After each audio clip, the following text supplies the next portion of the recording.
കൊല്ലം മഞ്ചലിൽ വീട് കയറിയ അയൽവാസികളുടെ ആക്രമണം. 85 വയസ്സുള്ള വയോധികയ്ക്കും ഭിന്നശേഷിക്കാരായ 2 മക്കൾക്കും മർദ്ദനമേറ്റു.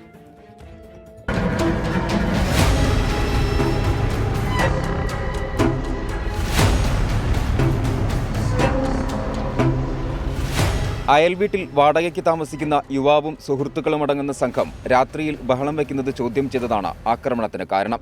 കൊല്ലം അഞ്ചൽ ഒറ്റത്തെങ്ങിൽ താമസിക്കുന്ന സാലിഹ ബീവിയുടെ വീട്ടിൽ കയറിയാണ് സാലിഹ ബീവിയുടെയും മക്കളും ഭിന്നശേഷിക്കാരുമായ ഷംസുദ്ദീനെയും ഷാജഹാനെയും അയൽവാസിയെയും യുവാവും സുഹൃത്തുക്കളും ചേർന്ന് മർദ്ദിച്ചത്.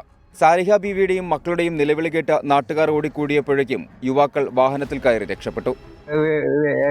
ഞങ്ങൾ കടയിൽ നിന്ന് പേശി പിച്ചാത്തി കൊള്ളുവാളൊക്കെ ഉണ്ട്, വടിവാള് ലൈറ്റ് വാളുകളൊക്കെ ഉണ്ട്.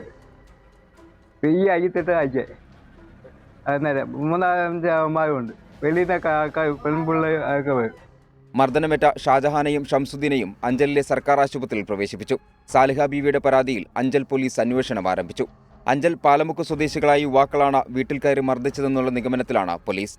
24 കൊല്ലം.